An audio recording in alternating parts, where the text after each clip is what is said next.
Channel में आपका बहुत बहुत स्वागत है। तो आइए एक नए वीडियो के साथ आज हम शुरू करेंगे इस क्लास को। मैथ्स का ये चैप्टर है, क्लास 10th वाले देखेंगे भाई।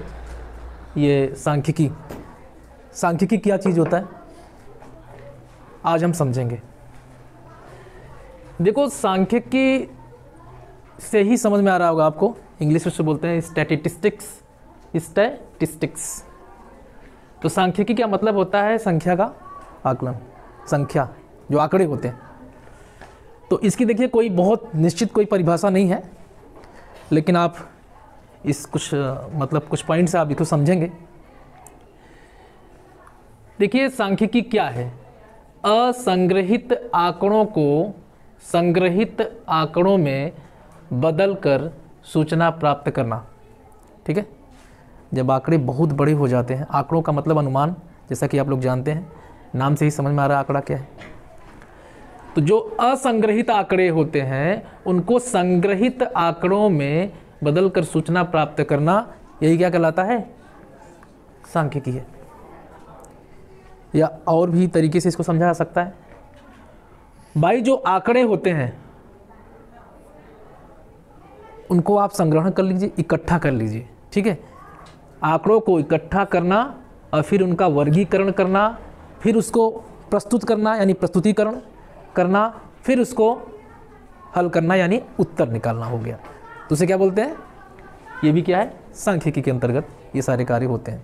जब बहुत बड़े आंकड़े होते हैं तब हमें सांख्यिकी का इस्तेमाल करना होता है। सांख्यिकी में आप जनरली आप जानते हैं, क्लास 9th में आप पढ़े होंगे माध्य, माध्यक और बहुलक।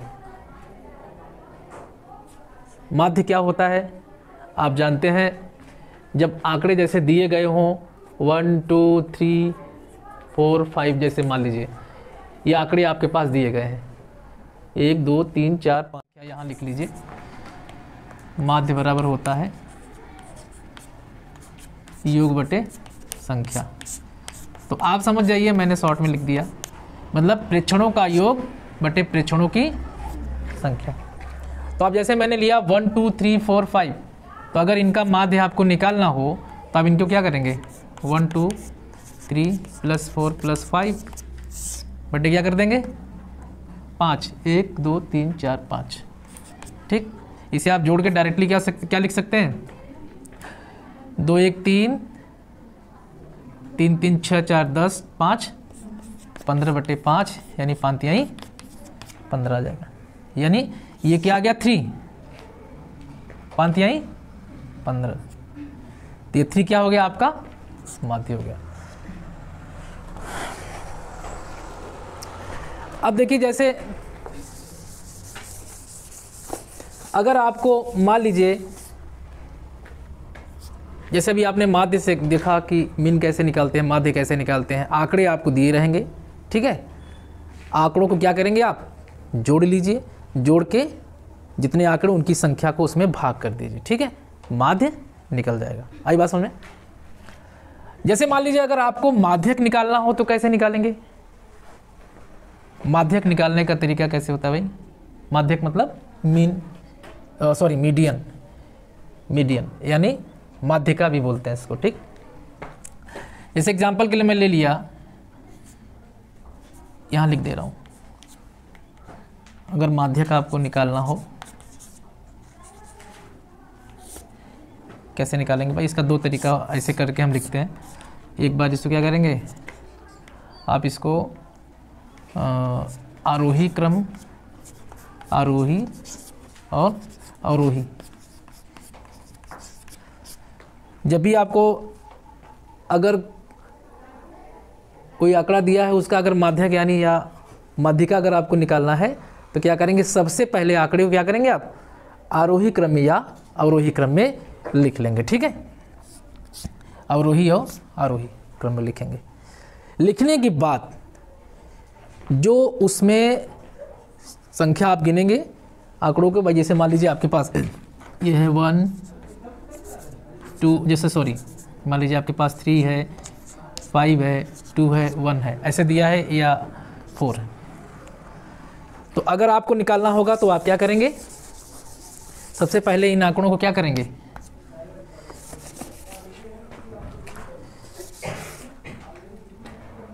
अवरोही क्रम में आप इसको लिख लेंगे, अवरोही या आरोही में। तब मैं आरोही में लिख रहा हूँ।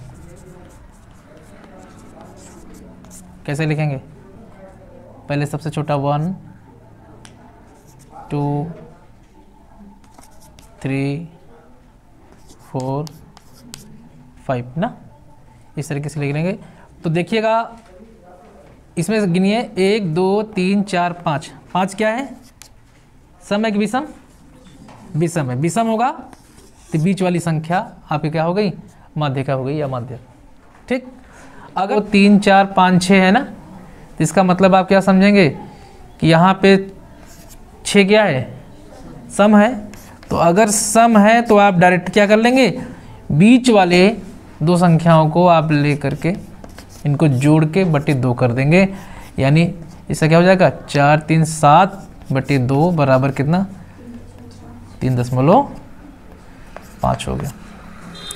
इस तरीके से आप माध्यक जो है निकालेंगे या माध्यिका निकालेंगे। तो ये 9th क्लास की बातें हैं, माध्य, माध्यक और बहुलक निकालना। अब देखिए बात करते हैं क्लास 10th की, क्योंकि ये ज़रूरी है इसको जानना। अगर ये नहीं जानेंगे तो क्लास 10th में आपको प्रॉब्लम होगी। तो आइए हम बात करते हैं, अब क्लास 10th में चलते हैं। जो आपको दिया गया है क्लास 10th में, देखिए आपको ये चीज़ दिया गया है कि कैसे हम समांतर माध्य निकालेंगे, कैसे हम माध्यिका निकालेंगे, कैसे बहुलक निकालेंगे। तो इसमें देखिए 3 विधियाँ दिया गया है समांतर माध्य निकालने का, यानी माध्य। तो वर्गीकृत आंकड़े आपको दिए गए होंगे सवालों में, और उसमें आपको 3 विधि का इस्तेमाल करना होगा। एक ये प्रत्यक्ष विधि है, एक कल्पित माध्य विधि है, एक पग विचलन विधि का इस्तेमाल करेंगे। तो ये आप जान लीजिए कि इनका सबसे पहले प्रयोग प्रत्यक्ष विधि, कल्पित माध्य विधि और पग विचलन विधि, इनको हम जानेंगे पहले। तो देखिए प्रत्यक्ष विधि, प्रत्यक्ष विधि में हम कैसे जो है समांतर माध्य निकालते हैं। तो आप जान लीजिए प्रत्यक्ष विधि में क्या है, एक ही फार्मूले का इस्तेमाल होता है। ये फार्मूला समेसन xi fi बटे समेसन fi, यही होता है। समेसन मतलब सबका जोड़िए xi fi का गुणनफल का। ठीक, ये fi इसका क्या है? इसका जोड़। बस यही एक फार्मूला इस्तेमाल होगा प्रत्यक्ष विधि में। कल्पित माध्य विधि में जब बड़े आंकड़े हो जाते हैं, जैसे छोटा है तो आप प्रत्यक्ष का इस्तेमाल करेंगे। अब मान लीजिए बड़े आंकड़े हो गए तो उसको फिर हल करना कठिन हो जाता है ना, तब हम जो है कल्पित माध्य का और ये पग विचलन का इस्तेमाल करते हैं। ठीक है, तो छोटा रहेगा तो आप आसानी से प्रत्यक्ष विधि का प्रयोग करेंगे इस फार्मूले का समांतर माध्य निकालने का। अब अगर बड़ा हो रहा है तो आप कल्पित माध्य विधि, पग विचलन विधि का इस्तेमाल कर सकते हैं। ठीक है, तो आइए हम सबसे पहले प्रत्यक्ष विधि का ही प्रयोग करेंगे, इसको जानेंगे कैसे करते हैं और समझेंगे। ठीक है, कर देंगे। ये फार्मूला बन गया। ठीक है, इसी फार्मूले से हम हल करेंगे। एक क्वेश्चन आपको दिया गया है इससे रिलेटेड कि मान लीजिए आपके पास ये xi दिया गया है 2 4 5 6, fi आपको दिया गया है 5 6 2 1। अब इसको हल कैसे करेंगे, यानी इसका x बार कैसे निकालेंगे, समांतर माध्य कैसे निकालेंगे। तो आइए जानते हैं कैसे निकालते हैं। तो कुछ करना नहीं इसमें, बस क्या करना है आपको, कॉलम और जोड़ना। इसमें आप निकालेंगे xi fi का गुणनफल। 5 दूनी 10, 6 चौका 24, 5 दूनी 10, 6 के गुणा करना पड़ेगा। मतलब एक्स आई एफ आई इसका गुणनफल इन दोनों का, ठीक है, गुणा करिए। जैसे उसमें देखिए फार्मूले में यही किया है ना, इसका गुणा करके यहाँ लिखा गया है, तो ऐसे यहाँ भी आपको गुणा करना होगा। 2 पंचे 10 हो गया, 4 छंग 24, 5 दूनी 10, 6 एक 6, ठीक है, ये निकला है। उसके बाद आप क्या करेंगे, आपको 6 5 11 11 13 14 ये आ गया। इसे आप बोलेंगे क्या निकला, ये सिग्मा एफ आई 14 आ गया। इसको ये अब ये निकालिए, इसकी भी आवश्यकता है ना फार्मूले में, इनको जोड़िए कितना आएगा, sigma x I F I आप निकालिए, जोड़िए कितना आएगा 50, ठीक है। तो जो फार्मूले में आपको चाहिए था वो आप निकाल चुके हैं, एफ आई एक्स आई ये निकाल चुके हैं, आई एफ आई इसका जोड़ जो है ये भी निकाल लिए, देखिए जोड़ करके सिग्मा एफ आई योग बारंबारता का निकल गया, और इसका आंकड़ा और जो है बारंबारता गुणनफल का योग आप यहाँ निकाल लिए हैं, sigma x I F I बराबर कितना आ गया 50। तो बस फार्मूला आपके सामने है, कैसे निकालते हैं फार्मूला आप लिखिए, एक्स बार बराबर क्या होता है, sigma x I F I बटे सिग्मा एफ आई, मान रख दीजिए आप, सिग्मा एफ आई एक्स आई कितना है 50, और ये सिग्मा एफ आई कितना है 14, करिए डिवाइड करिए, भाग करिए, कितना आएगा, कितना आया 3.57, ये आपका आ गया एक्स बार।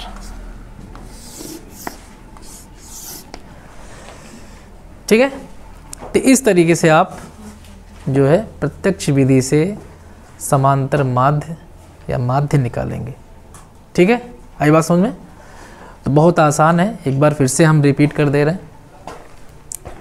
प्रत्यक्ष विधि में समांतर माध्य एक्स बार एक वस्तु क्या होता है, sigma F I into X I बटे सिग्मा एफ आई। सिग्मा का मतलब आप समझ रहे हैं क्या होता है, जोड़, यानी योग निकालना, इनके गुणनफल का योग। और ये क्या है, बारंबारता का योग। आप निकाल लेंगे, निकाल के क्या करेंगे, इसके गुणनफल के इसमें योग में आप जो है बारंबारता का योग का भाग कर देंगे, आपका समांतर माध्य निकल जाएगा। फार्मूला क्वेश्चन मैंने दिया है, ये देखिए इसी तरीके से हमने निकाला है। एक्स आई एफ आई आपको दिया रहेगा इसी तरीके से, और आपको एफ आई एक्स आई निकालना पड़ेगा, फिर फार्मूले में रख देंगे, ये देखिए आपको एक्स बार निकल जाएगा। आई बात समझ में? तो इसी तरह से किताबों में है क्वेश्चन, उसको हल करिए। ए का तीसरा क्वेश्चन है, तो क्वेश्चन एक बार फिर से मैं रिपीट कर दे रहा हूँ। किसी कक्षा अध्यापिका ने पूरे सत्र के लिए अपनी कक्षा के 40 विद्यार्थियों की अनुपस्थित निम्नलिखित रूप से रिकॉर्ड की। एक विद्यार्थी जितने दिन अनुपस्थित रहा उनका माध्य ज्ञात करिए। तो ये सामने आपको टेबल, ये क्वेश्चन दिया गया है, देखिए इस तरीके का, दिनों की संख्या आपको दिया गया है और विद्यार्थियों की संख्या यानी एफ आई दिया गया है, और ये आपको वर्ग अंतराल, देखिए दिनों की संख्या का ये वर्ग अंतराल आपको दिया गया है। इसमें समांतर माध्य यानी माध्य पूछ रहा है आपसे। तो ये कैसे करेंगे इस क्वेश्चन को, देखिए सबसे पहले ये वर्ग अंतराल और ये आपका जो बारंबारता है एफ आई वो आप लिख देंगे। लिखने के बाद क्योंकि आपको एक्स आई निकालना होगा, ये वर्ग अंतराल दिया है लेकिन एक्स आई नहीं दिया है ये, तो एक्स आई हम कैसे निकालते हैं भाई, यहाँ पे जिसे हम बोलते हैं मध्य बिंदु, यही क्या है, मध्य बिंदु कहते हैं, या मध्यमान भी कह देते हैं, ये मध्य बिंदु है। ध्यान रखिएगा, क्वेश्चन जब आपको वर्ग अंतराल के रूप में दिया रहेगा तो आपको मध्यमान बिंदु निकालना होगा, ठीक है, वही एक्साई होता है। तो हम ये वर्ग अंतराल जो दिया है, कैसे हम मध्यमान बिंदु यानी सॉरी मध्यमान कैसे निकालेंगे, या मध्य बिंदु, मध्य बिंदु कैसे निकालते हैं।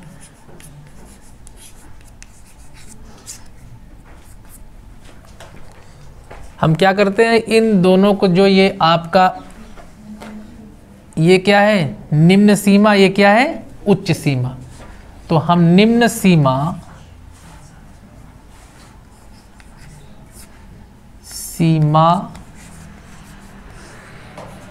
प्लस उच्च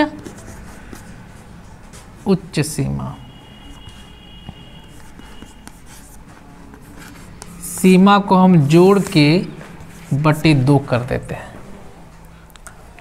तो इससे आपका जो एक्स आई जो मध्य बिंदु है ये निकल जाएगा।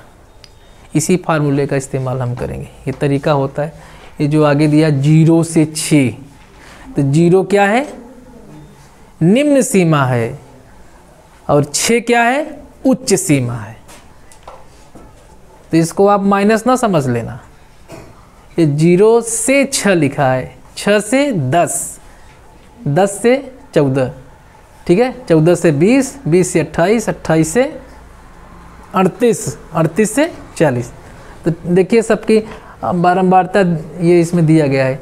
0 से 6 11, तो 11, 6 से 10 10, ठीक है ना। तो बारंबारता आपको दिया, आप जानते हैं। तो हम इसी फार्मूले का इस्तेमाल करेंगे, जोड़ करके हम एक्स आई मध्य बिंदु निकाल लेंगे पहले। तो 0 और 6 जोड़ेंगे तो कितना हो जाएगा भाई, 6 होगा, उसका आधा करेंगे 3 आ जाएगा। 6 और 10 कितना हो गया 16 हो गया, 16 का आधा करेंगे तो 8 आ जाएगा।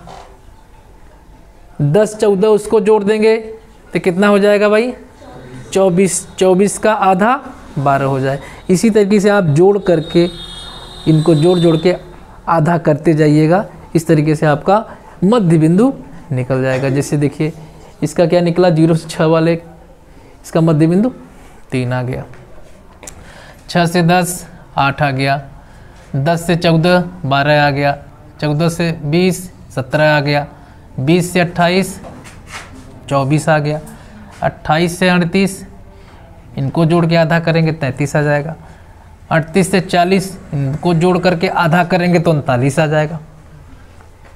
ठीक है, समझ में आ रहा है ना। तो अब तो मध्य बिंदु निकल गया, अब क्या करेंगे, अब इनकी बारंबारता जो है ये एफ आई और एक्स आई मध्य बिंदु, इनका गुणनफल हम निकालेंगे, एक्स आई एफ आई। तो निकाल लीजिए भाई। तो क्या होगा भाई 11 और 3 का गुणा करेंगे, 11 3 33, 10 8 80, 12 7 84, 14 17 चौका 68, 24 चौका 96, 33 तिया 99, 39 सिक्के 39 आ गया ना। तो अब इनको आप जब निकाल लेंगे, ये निकलने के बाद आप इनका सबका जोड़ निकाल लेंगे, योग कर लेंगे जोड़ के। तो sigma x I F I कितना आ जाएगा, कुल जोड़ेंगे 499 आएगा। कितना आएगा 499। अब आपके पास फार्मूला है माध्य निकालने का, एक्स बार बराबर होता है sigma x I into F I बटे सिग्मा एफ आई। बस आप sigma x I F I आप यहाँ निकाले हैं, ठीक है, 499 यहाँ रख दीजिएगा, और सिग्मा एफ आई यहाँ निकाले हैं। सिग्मा एफ आई कुछ कितना आया 40, यहाँ रख देंगे यहाँ पे। तो 499 बटे 40 अब भाग कर देंगे तो कितना आ जाएगा 12.475, यही आपका उत्तर है। आई बात समझ में? तो इस तरीके से आप जो है सांख्यिकी का क्वेश्चन हल करेंगे प्रत्यक्ष विधि से। यही एक फार्मूला प्रत्यक्ष विधि में इसी से इस्तेमाल करेंगे। और जब ये बड़ा होता है FI, जब ये ज़्यादा संख्या में हो जाता है ना ये, ठीक है, तब ये समांतर माध्य निकालना कठिन हो जाता है, तब हम कल्पित माध्य और पग विचलन का इस्तेमाल करते हैं। आई बात समझ में? तो इस तरीके से क्वेश्चन आप हल